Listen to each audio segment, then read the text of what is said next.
अस्सलाम वालेकुम। Weight maintain रखने और फिट रहने की ख्वाहिश तो सभी को होती है, लेकिन मीठे की क्रेविंग समटाइम इन ख्वाहिशात पर पानी फेर देती है। इन्हीं बातों को मद्देनजर रखते हुए आज हम लेकर आए हैं लो कैलोरीज चोको बॉल, जिनमें जस्ट 160 कैलोरीज ईच होती हैं, जो कि ना सिर्फ आपकी मीठे की क्रेविंग को फुलफिल करेगी बल्कि आपके वेट को भी मेंटेन रखने में मदद देगी। तो वीडियो को एंड तक देखिए और हमें लाइक एंड सब्सक्राइब करना मत भूलिए। आप देख रहे हैं कुकियाम्स।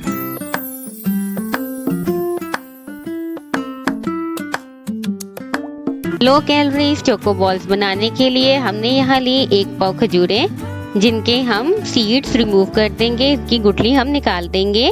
और ये देखिए, उसके बाद हम इसको तकरीबन हाफ कप पानी में भिगो के रख देंगे ओवरनाइट, या आप 7 से 8 घंटे, जब तक कि ये सॉफ्ट ना हो जाए। ये देखिए, अब हम इसमें पानी ऐड कर रहे हैं और अब हमने इसको रख दिया ओवरनाइट कवर करके फ्रिज में। और ये देख लीजिए, अब ये सॉफ्ट हो चुकी हैं। अब साथ ही हम ले रहे हैं बादाम, तकरीबन 200 ग्राम्स हमने बादाम लिए, और साथ ही हम लेंगे 1 टीस्पून कोको पाउडर। ये ऑप्शनल है, अगर आप चाहें तो इसको स्किप भी कर सकते हैं, लेकिन ये इसका कलर और टेस्ट इनहेंस करने में मदद देता है। अब खजूरों को स्ट्रेन कर लीजिए और तमाम इंग्रेडिएंट्स को ब्लेंड कर लेंगे किसी भी चॉपर या ब्लेंडर में। साथ ही अब हमने लिए यहाँ पर ऑयल, जिससे हम हाथों को ग्रीस कर रहे हैं ताकि हम इसके बॉल्स बना सकें। ये बहुत इजीली बन जाते हैं और बहुत ही टेस्टी बनते हैं, लेकिन कुछ बातों का ख्याल रखना ज़रूरी होता है। नंबर 1 पे कि आपने इसमें जो ऑयल, क्योंकि हम डाइट के अकॉर्डिंग बना रहे हैं, तो हमने ऑयल जो है वो ऑलिव ऑयल यूज़ किया है। अब ये देखिए 1 बाय 1 तमाम बन गए। अब हम इनको तकरीबन आधे घंटे के लिए फ्रीज़र में रखेंगे और अगेन इनको शेप देंगे। ये देखिए, इसकी प्रॉपर शेप नहीं आई, इसीलिए हम इसको फ्रिज या फ्रीज़र में रखेंगे।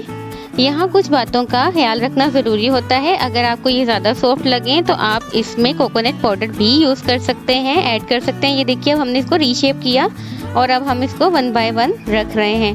कोकोनट पाउडर यूज़ करने के बाद इसकी कैलोरीज काउंट बढ़ जाएगी, इसलिए हम चूँकि यहाँ पर डाइट के अकॉर्डिंग बना रहे हैं तो कोशिश कीजिए कि आप कोकोनट पाउडर अवॉइड करें। और जब ये बन जाए तो उसके बाद आप इसको फ्रीज़र में या फ्रिज में रख लीजिए और डेली का आप एक खा सकते हैं। अगर आप 1200 कैलोरीज डाइट पे हैं तो तब भी आप इसको डेली का एक खा सकते हैं। तो कैसी लगी आपको आज की रेसिपी ज़रूर बताइए और इसे अपने फ्रेंड्स एंड फैमिली के साथ ज़रूर शेयर कीजिए। अपना बहुत ख्याल रखिए और देखते रहिए कुकियाम्स। अल्लाह हाफिज़।